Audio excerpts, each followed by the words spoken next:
अस्सलाम वालेकुम friends, welcome to defence exclusive. Pakistan air force और हमारा जो प्रीमियम R&D इंस्टीट्यूट है नेस्टैप, वो इंडिजिनियस जेट इंजन्स के ऊपर काम कर रहे हैं।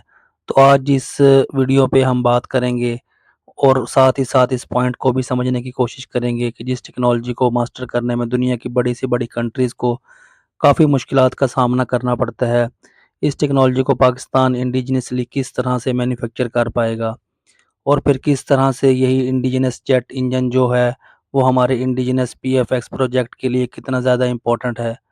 तो इन तमाम चीज़ों के ऊपर कॉम्प्रिहेंसिवली डिस्कशन करेंगे।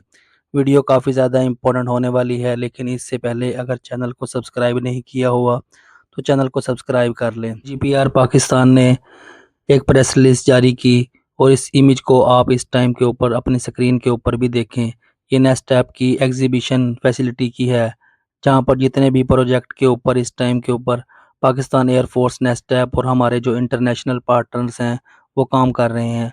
तो इन प्रोजेक्ट से जो रिलेटेड इन्फॉर्मेशन है और ग्राफिक्स को यहाँ पर शोकेस किया जाता है। लेकिन अगर आप इस पिक्चर में लेफ़्ट साइड के ऊपर फोकस करें तो एक पैनाफ्लेक्स के ऊपर ये लिखा गया है design and development of jet engines. इसी पैनाफ्लेक्स के टॉप पर नए नेस्टैप का बेसिकली लोगो लगाया गया है। इसका सीधा-सीधा मतलब ये है कि नेस्टैप इस वक्त पाकिस्तान एयरफोर्स की कोलैबोरेशन के साथ किसी एक इंडिजिनस जेट इंजन के डिज़ाइन और डेवलपमेंट पर काम कर रहा है। और ये ऐसा पहली दफ़ा हो रहा है कि पब्लिकली इस चीज़ को डाटा सामने आया है, जो कि पाकिस्तान एयरफोर्स और हमारे जो R&D इंस्टीट्यूट्स हैं वो बाकायदा से एक military grade turbofan jet engine के ऊपर काम कर रहे हैं, जो कि आपके एक नॉर्मल फाइटर एयरक्राफ्ट में यूज़ होता है। जैसे जनरल इलेक्ट्रिक के F404 इंजन्स हैं और चाइनीज़ WS10 सीरीज़ के इंजन्स हैं, और इसी तरह रशियन जो RD-93 और इस टाइप के जो इंजन्स हैं जो कि फाइटर एयरक्राफ्ट में यूज़ होते हैं।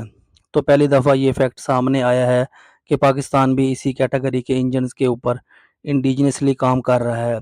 और ये पाकिस्तान एयरफोर्स का मूव इतना ज़्यादा इम्पोर्टेंट है क्योंकि इसको आगे चल के समझते हैं। इस वक्त पूरी दुनिया के अंदर 4 से 5 ऐसी कंट्रीज़ हैं जिनके पास अपने मैन्युफैक्चर किए हुए, डेवलप किए हुए जेट इंजन्स मौजूद हैं। इनमें अमेरिका, रशिया, चाइना, यूके और फ्रांस आते हैं। ये ऐसे मुल्क हैं जिन्होंने 30-40 साल की R&D रिसर्च और डेवलपमेंट के बाद जेट इंजन्स मैन्युफैक्चर करने की टेक्नोलॉजी को हासिल किया। और पूरी दुनिया के अंदर कोई भी फाइटर किसी भी मुल्क का हो, इसका ओरिजिन चाहे कोई भी हो, लेकिन जो इस फाइटर एयरक्राफ्ट के अंदर जेट इंजन लगेंगे वो इन 4 से 5 कंट्रीज़ के ही लगेंगे। इसके अलावा जेट इंजन किसी और मुल्क के नहीं होते। इस टाइम पर फॉर एग्ज़ाम्पल LCA तेजस और JF-17 थंडर का ही आप केस देख लें, तो LCA तेजस के अंदर अमेरिकन इंजन यूज़ होता है, और JF-17 थंडर की बात करें तो यहाँ रशियन RD-93 इंजन यूज़ होता है। तो फ़र्क नहीं पड़ता कि एयरक्राफ्ट जो है वो किसी भी ओरिजिन का है, कौन-सी कंट्री इसे मैन्युफैक्चर करती है। जो इसका हार्ट है, जो इसका दिल है, वो एक जेट इंजन है, और इसके ऊपर इजारादारी 4 से 5 मुल्कों की है, और इन्हीं के जेट इंजन से कोई भी फाइटर एयरक्राफ्ट पावर हो सकता है। अब कोई भी मुल्क अगर डिफेंस के सेक्टर में पूरी तरह से सेल्फ रिलायंट बनना चाहता है तो खुद इन्हिसारियत को अपनाना होगा। जेट इंजन्स की टेक्नोलॉजी ये एक बहुत ही इम्पोर्टेंट फ़ेज़ है जिससे इस कंट्री को गुज़रना होता है। इस टाइम के ऊपर इंडिया इस मामले में काफ़ी ज़्यादा स्ट्रगल कर रहा है। इन्होंने LCA तेजस को इंडिजिनसली डेवलप कर लिया है, लेकिन अब क्योंकि इसका जो जेट इंजन है वो यूनाइटेड स्टेट से आता है, और यूनाइटेड स्टेट की जो जनरल इलेक्ट्रिक कंपनी है वो LCA तेजस का जेट इंजन सप्लाई करती ही है थी। वहाँ पर यूएस जो है वो अपनी स्ट्रिंग्स को पुल कर रहे हैं और पूरे तरीके से शोकेस कर रहे हैं कि बेशक एयरक्राफ्ट जो है वो इंडिया का है, लेकिन इसके ऊपर कंट्रोल जो है वो अभी भी यूनाइटेड स्टेट्स का है। यूएस की तरफ से इंजन सही तरह से डिलीवर नहीं किए जा रहे, जिसकी वजह से LCA तेजस ने एक्सपोर्ट सक्सेस तो हासिल क्या करनी, वो अपनी एयरफोर्स की डिमांड्स को पूरा नहीं कर पा रहा। और एज़ अ होल जो पूरा LCA तेजस का प्रोजेक्ट है, बाकी मसलों की वजह से भी एक काफ़ी ज़्यादा ट्रबलिंग पोजीशन के अंदर है। तो सोच कर देखें कि एक जेट इंजन की वजह से पूरा एक जो फाइटिंग क्राफ्ट का प्रोजेक्ट है वो किस तरह से एक डिनायल की स्टेट में आ गया है। इसमें कोई शक नहीं कि इंडिया के पास इस टाइम के ऊपर फंड्स की कोई भी कमी नहीं है। लेकिन एक चीज़ की जो कमी है, जो इनके पास सबसे ज़्यादा कमी है, वो एक रिलायबल पार्टनर की है, जो कि इन्हें अभी तक नहीं मिल पाया। इसी वजह से पाकिस्तान एयरफोर्स की तरफ से भी कहीं न कहीं ये रियलाइज़ किया गया कि अभी तक तो जितने भी हमारे फाइटर एयरक्राफ्ट हैं, पाकिस्तान एयरफोर्स की सर्विस में हैं, इनके साथ हालात ठीक चल रहे हैं। हमारे पास रिलायबल पार्टनर भी हैं, जो कि इंजन्स की सप्लाई चेन को मेंटेन करके चल रहे हैं। लेकिन अल्टीमेटली अगर हमें डिफेंस इंडस्ट्री में या फिर किसी भी अपने फाइटर एयरक्राफ्ट के प्रोजेक्ट को कंप्लीटली इंडिजनाइज़ करना है, तो इंडिजिनस जेट इंजन के ऊपर काम करना होगा। वो काम जितना जल्दी शुरू करेंगे, उतना ही हमारे मुल्क के लिए बेहतर होगा। इसी वजह से आप देख रहे हैं कि इस टाइम प्रीमियर आर-एन-डी इंस्टीट्यूट में नेस्टैप वो इस टाइम के ऊपर इंडिजिनस जेट इंजन के डिज़ाइन और डेवलपमेंट पर काम कर रहे हैं।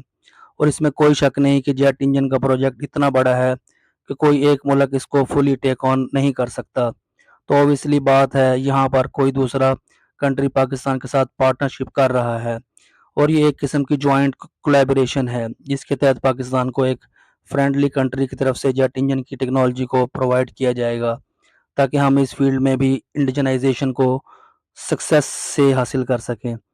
अपनी फ्यूचर प्लेटफॉर्म्स के लिए इंडिजिनस इंजन्स को डेवलप कर पाएँ।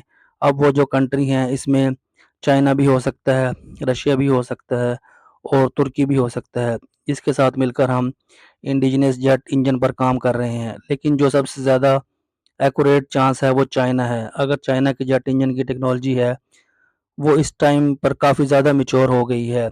यूएस के लेवल की नहीं है, लेकिन इससे कहीं पर कम भी नहीं है। इवेंचुअली चाइना की तरफ से एक बहुत बड़ा माइलस्टोन अचीव किया गया है, जिसमें चाइना ने जेट इंजन्स के अंदर यूज़ होने वाले क्रिस्टल ब्लेड टेक्नोलॉजी इसको कामयाबी से टेस्ट कर लिया है, जिससे जेट इंजन चाइना के अंदर मैन्युफैक्चर होंगे। इस नई टेक्नोलॉजी के तहत इनकी सर्विस लाइफ और रिलायबिलिटी बहुत ही ज़्यादा होने वाली है as compare to older engine, और इसी वजह से अच्छे चांसेस हैं यहाँ जो क्रिटिकल टेक्नोलॉजी है, जहाँ पर हम लोग लैग करते हैं, वो चाइना की तरफ से हमें प्रोवाइड की जाएगी, ताकि स्टेप बाय स्टेप पाकिस्तान के पास भी जेट इंजन्स की फील्ड में जो रेलिवेंट एक्सपीरियंस है वो आए।